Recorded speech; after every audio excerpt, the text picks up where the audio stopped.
Selamat pagi Bapa, selamat pagi Yesus, selamat pagi Roh Kudus. Terima kasih atas anugerah-Mu, semalam telah berlalu.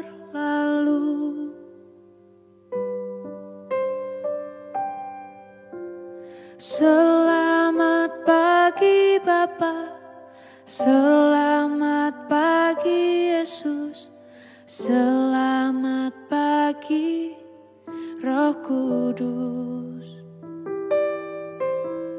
Terima kasih atas anugerah-Mu, semalam telah berlalu. Ku memuji, ku bersyukur, memuliakan nama-Mu. Allah Bapa, Putra Roh Kudus, terima kasih.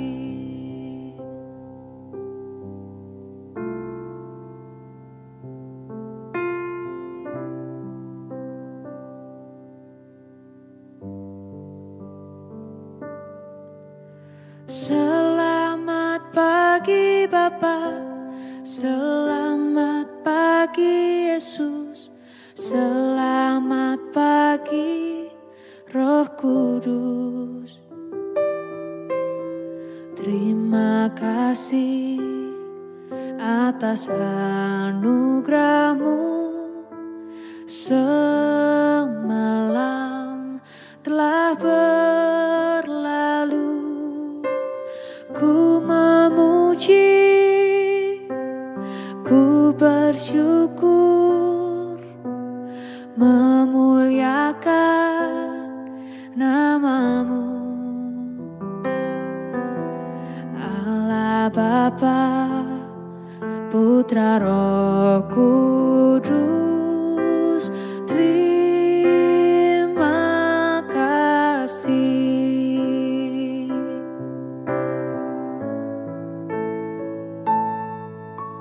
Selamat pagi Bapa, selamat pagi Yesus, selamat pagi Roh Kudus. Terima kasih atas anugerah-Mu, semalam telah berlalu.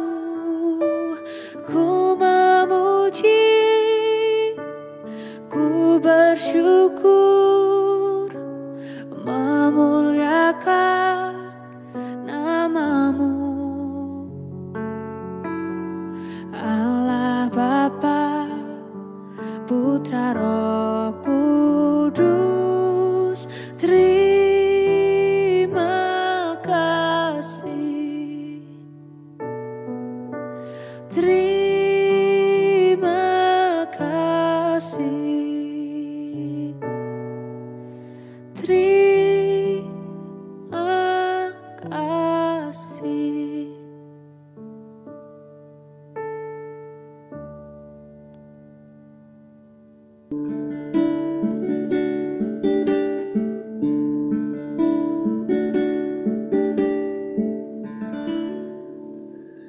Shalom Bapak Ibu dan Saudara-saudara yang dikasihi Tuhan Yesus Kristus, dimanapun kita berada, selamat pagi. Mari kita datang kepada Tuhan pada pagi hari ini untuk mengawali semua aktivitas kita. Kita menyembah Dia, kita meninggikan Dia. Dialah yang layak disembah, Dia yang layak ditinggikan. Dia Allah segala Allah, Dia Tuhan segala Tuhan. Kami sembah Engkau Tuhan, sembah Tuhan.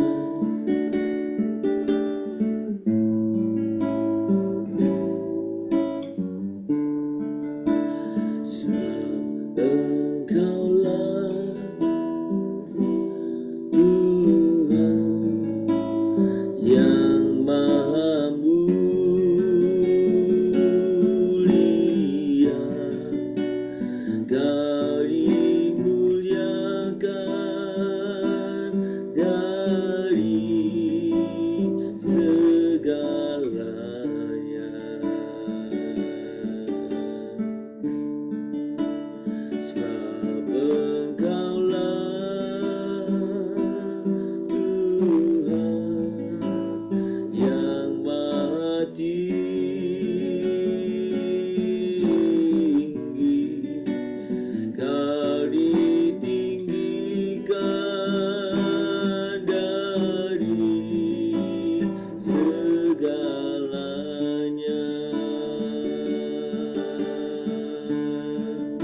kami tinggikan namamu,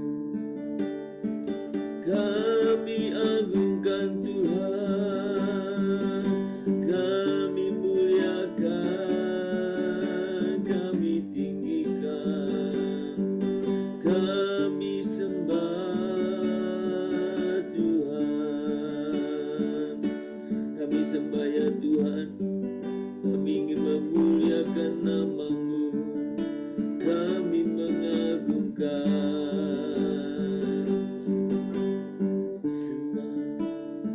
Sembah Tuhan, ku sembah,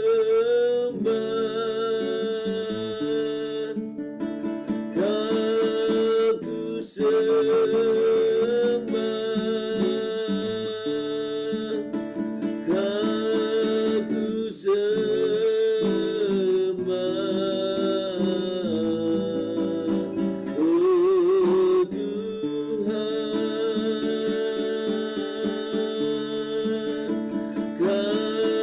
ku sembah, oh Tuhan, ku sembah,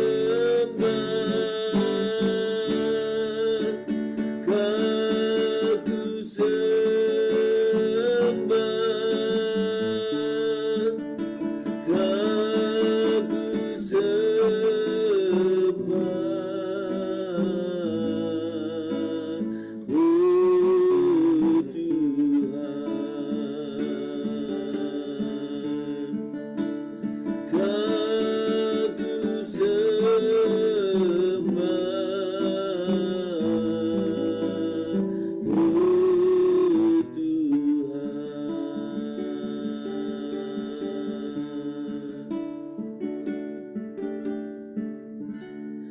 Kami sungguh menyembah Tuhan, kami meninggikan Engkau. Kami mengucap syukur untuk setiap kebaikan, kasih, dan penyertaan Tuhan yang nyata dalam kehidupan kami. Kiranya Tuhan berkenan akan setiap pujian penyembahan kami. Engkau Allah yang layak diagungkan, Engkau Allah yang layak ditinggikan. Kami rindu mengalami hadirat Tuhan setiap saat Tuhan dalam kehidupan kami. Kami sungguh menyembah Engkau pagi ini, meninggikan nama Tuhan. Tuhan, Engkau Allah kami setiap pribadi dimanapun kami berada. Biarkan Tuhan boleh dimuliakan atas hidup kami, dimuliakan dalam setiap kehidupan kami. Engkau yang kami tinggikan, agungkan ya Bapa. Terima kasih Bapa, terpuji namamu. Sebentar kami akan membaca firman, Tuhan boleh nyatakan kehendak-Mu bagi kami, setiap pribadi, Tuhan sesuai dengan keperluan kami masing-masing. Terima kasih Bapa, terpuji namamu, kekal selamanya.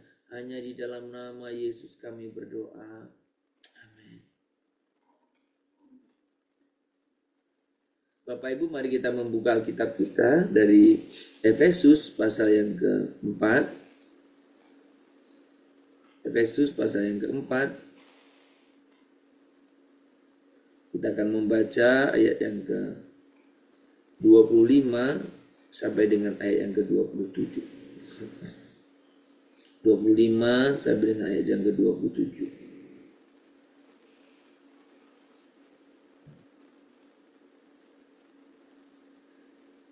Demikian bunyi firman Tuhan. Karena itu buanglah dusta dan berkatalah benar seorang kepada yang lain.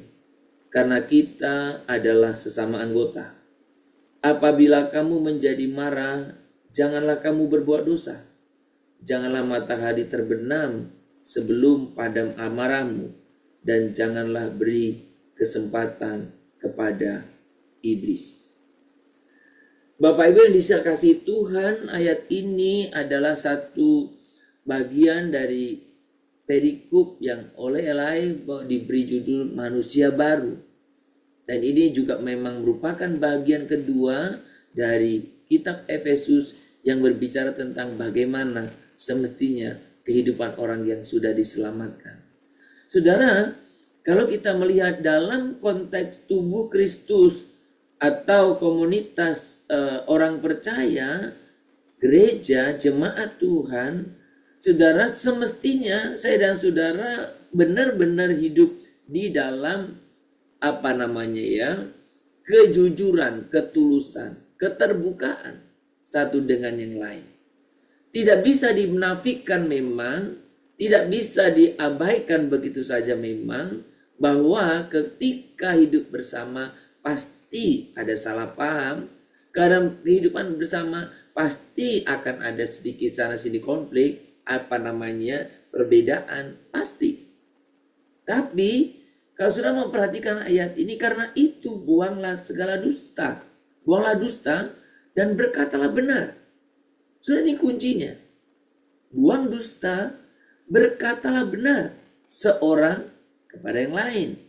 Karena kita ada sesama anggota. Jadi sesama anggota tubuh Kristus semestinya nggak usah saling berdusta. Nggak usah membohongi sesama. Kenapa? Karena kita sesama tubuh. Saudara, apakah kita bisa menyembunyikan sesuatu dari tubuh kita sendiri? Tidak, bukan? Tapi justru bagaimana kekurangan itu ditutup oleh anggota tubuh yang lain. Kekurangan itu ditutup oleh anggota tubuh yang lain. Bukan untuk kita sembunyikan. Bukan. Antar tubuh ya, ini antar anggota tubuh. Yang kedua dikatakan apa? Apabila kamu menjadi marah, berarti ada kemungkinan dalam komunitas itu ada marah, ada salah paham dan sebagainya kan? Boleh marah, tapi ingat, janganlah matahari terbenam sebelum padam amarahmu. Kenapa? Karena di sini saudaraku, ketika kita berbicara tentang apa, dampaknya atau bahaya itu mengancam sangat besar, yaitu jangan beri kesempatan iblis. Ternyata dusta, kemarahan itu adalah peluang atau kesempatan bagi iblis untuk merusak kesatuan saya dan saudara sebagai tubuh Kristus. Nah, maka dalam pagi ini, di renungan pagi ini, saya ingin mengajak saudara melihat bahwa melayani itu dalam konteks tubuh Kristus, pelayanan harus dilakukan dengan kesehatian, dengan bersatu, dengan sehati. Untuk apa, saudaraku? Dalam kasih dan kebenaran untuk apa? Untuk kemuliaan Tuhan. Jadi melayani itu harus bersatu dalam kasih dan kebenaran. Saudara, ini sangat penting. Kasih dan kebenaran. Saudara, pelayanan bukan hanya tentang melakukan tugas dalam konteks tubuh Kristus atau dalam konteks apapun. Pelayanan bukan hanya melakukan tugas, tetapi bagaimana saya dan saudara hidup dalam kasih dan kebenaran. Saudara, kalau kita membaca Efesus pasal 4, 25-27 ini kan kita diingatkan bahwa dalam tubuh Kristus kita harus hidup dalam kejujuran, saling mengasihi, dan menjaga hubungan yang tetap sehat. Seperti yang saya katakan tadi, buanglah segala dusta, jaga kalau kita marah, karena di situ iblis bisa masuk. Saudara, kenapa perlu atau harus di dalamnya kita hidup dalam kasih dan kebenaran? Atau sebaliknya mungkin dalam kebenaran dan kasih? Saudara, yang pertama, karena kebenaran adalah pondasi kesatuan. Saudara, kebenaran itu pondasi, dasar dari kesatuan. Pelayanan yang kuat dibangun di atas kejujuran. Saudara, bukan hanya dalam konteks gereja. Di dalam kesatuan manapun, komunitas sekecil manapun, termasuk di dalam keluarga dan rumah tangga, kejujuran itu hal yang utama. Dasar, pondasi. Kalau antar anggota keluarga, kalau antar anggota gereja, kalau antar anggota tubuh Kristus tidak jujur, maka kita tidak ada pondasi yang kuat dalam kesatuan. Saudara, jika kita menutupi kebenaran atau hidup dalam kepalsuan, maka pelayanan akan rapuh. Akan rapuh. Karena dibangun di atas dasar kebohongan, di atas dasar kepalsuan, di atas dasar, saudaraku, mungkin bisa juga kemunafikan. Semua harus dibangun di atas dasar kejujuran. Itu sebabnya seperti yang dikatakan firman Tuhan pagi hari ini, buanglah segala dusta dan hiduplah dalam kejujuran satu dengan yang lain. Dalam komunitas, sekali lagi, sekecil apapun, termasuk dalam keluarga. Dan dalam konteks perenungan ini adalah komunitas gereja. Buang segala dusta, buang segala manipulatif dan lain sebagainya. Hiduplah apa adanya, jujur dan terbuka.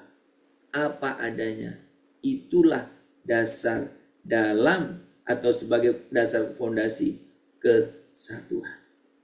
Nah, saudara, yang kedua, kenapa selain hidup dalam kebenaran, kita juga harus hidup dalam kasih? Saudara, kalau kebenaran adalah fondasi dari kesatuan, maka kasih itu yang akan mengalahkan perpecahan. Saudara, tidak bisa dipungkiri dengan pelayanan bisa terjadi gesekan, perbedaan pendapat, mungkin saling melukai dalam perasaan dan lain sebagainya. Tetapi saudara, perhatikan ayat ini, dikatakan apa? Perbedaan itu bisa terjadi, apapun bisa terjadi, ya, membuat kita mungkin marah, kesal, tapi apa yang dikatakan firman Tuhan, ya, jangan membiarkan amarah itu menguasai kita. Jangan biarkan matahari terbenam sebelum kita berdamai. Berarti apa?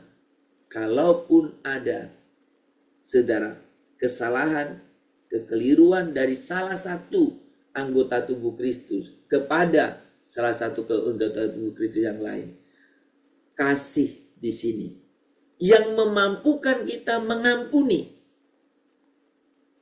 yang memampukan kita untuk boleh mengampuni saat itu juga. Sudah, kalau mau mengampuni nggak usah lama-lama. Kita mau mengampuni ngulur-ngulur waktu. Ngapain diulur-ulur waktu mengampuni? Semakin engkau lama menunda pengampunanmu, apa di sana dikatakan? Iblis itu nunggu. Maka bagian yang ketiga dikatakan apa? Jangan beri kesempatan bagi iblis. Kalau engkau mengampuni, ampuni. Kapan? Sekarang. Cepat. Sebelum apa? Iblis masuk. Ketika iblis masuk, masalah mudah beda. Maka kasih dalam kehidupan, dalam persekutuan, termasuk di dalam keluarga, itu sangat penting. Ampunilah. Jangan tunda. Karena ketika engkau tunda pengampunanmu, iblis yang memanfaatkannya. Dan itu biasanya semakin rusak, semakin parah. Jangan beri kesempatan bagi iblis. Ketika kita menyimpan kepahitan, ketika kita hidup dalam kebohongan, ketika kita hidup dalam kebohongan hati, ketika kita membuka celah, ya, pada waktu itu Anda sedang membuka celah bagi iblis. Untuk apa? Merusak kesatuan. Sekali lagi, baik kesatuan dalam gereja, komunitas orang percaya, maupun kesatuan dalam rumah tangga. Jadi saudara, jangan beri kesempatan. Mari kita memilih untuk mengampuni, untuk mengasihi, dan tetap berpegang pada kebenaran firman Tuhan. Saudara, itulah melayani, mengasihi. Dan kita boleh sungguh-sungguh hidup di dalam kesatuan. Mari kita datang kepada Tuhan. Tuhan yang penuh kasih.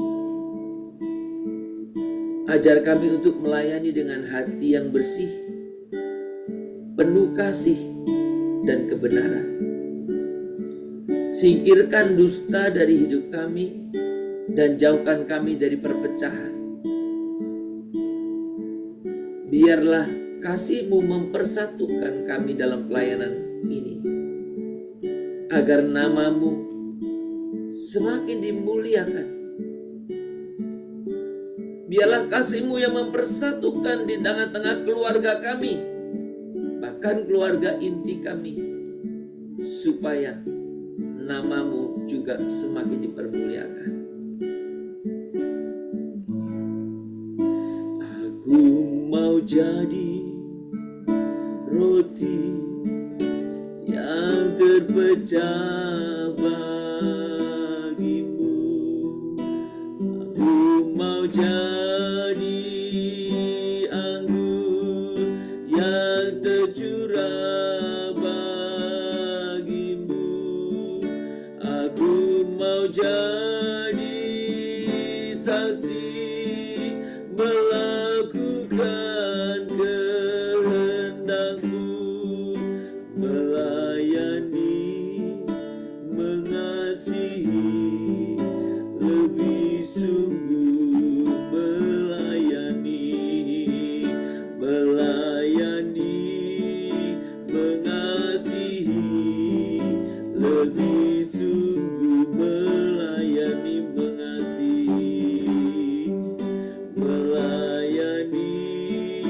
mengasihi, lebih sungguh.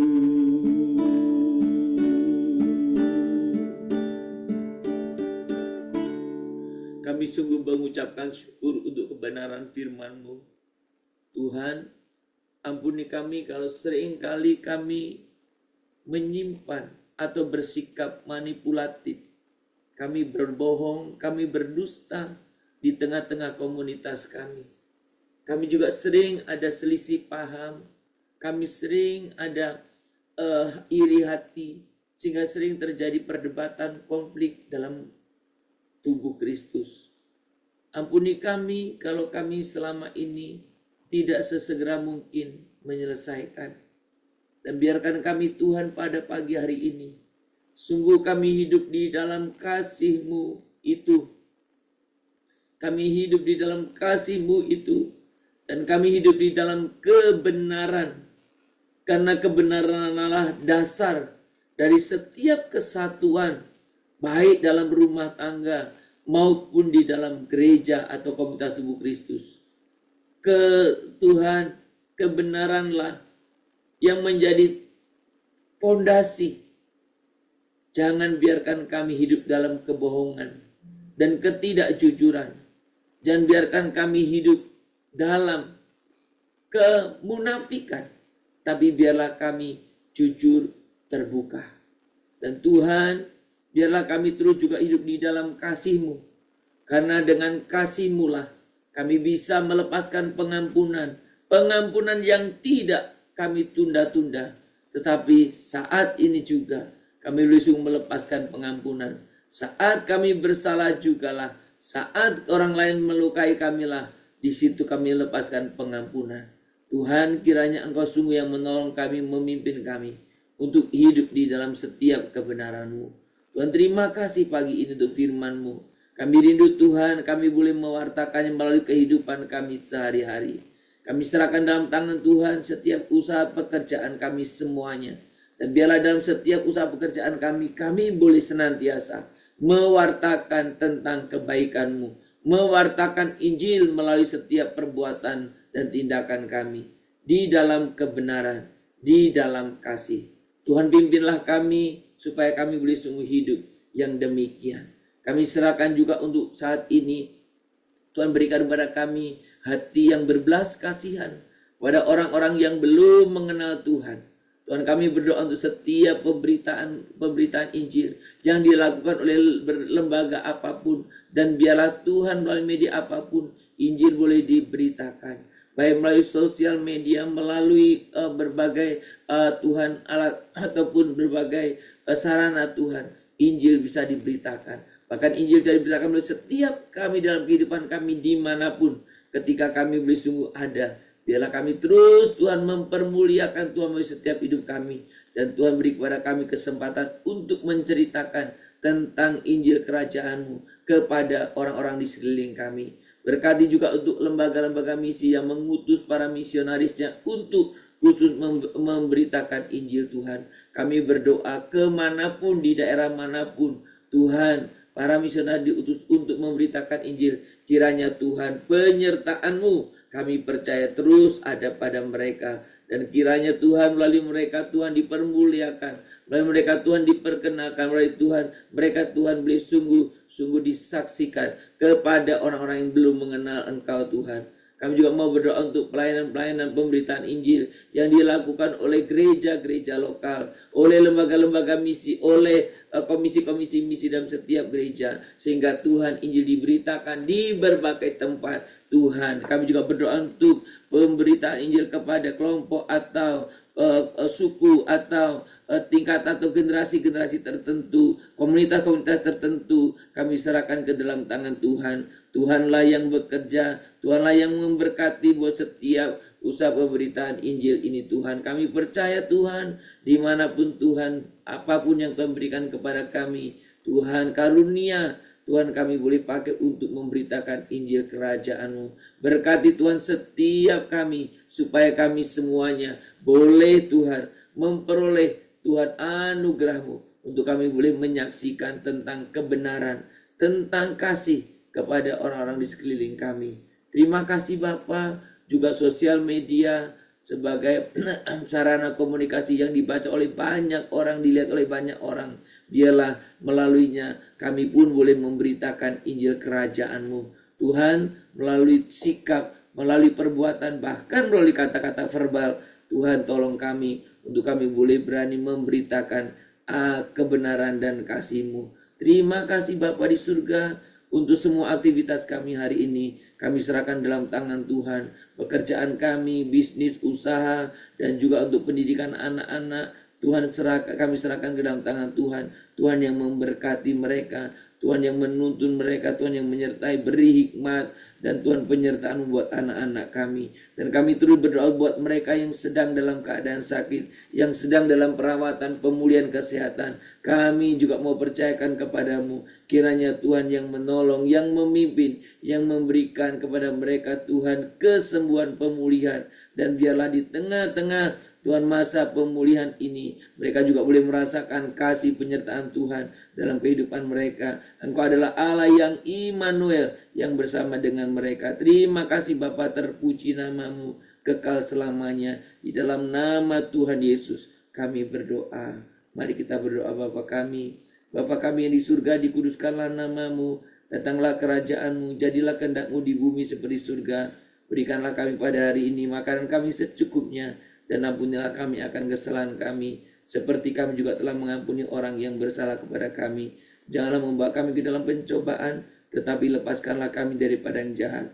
Karena Engkau yang punya kerajaan dan kuasa dan kemuliaan sampai selama-lamanya. Amin. Kita menerima berkat daripada Tuhan. Maka kiranya Tuhan memberkati engkau dan melindungi engkau. Tuhan menyinari engkau dengan wajah-Nya dan memberi engkau kasih karunia. Tuhan menghadapkan wajah-Nya kepadamu dan memberi engkau damai sejahtera dari pagi hari ini, sepanjang hari ini, besok, bahkan sampai selama-lamanya. Amin.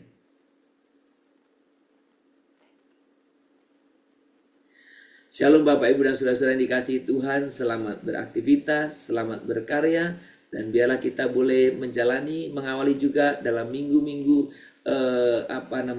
Prapaskah, dalam masa Lent. Dan biarlah kita terus belajar untuk latihan disiplin rohani kita. Selamat beraktivitas sekali lagi, selamat berkarya. Tuhan memberkati kita semuanya. Shalom Immanuel.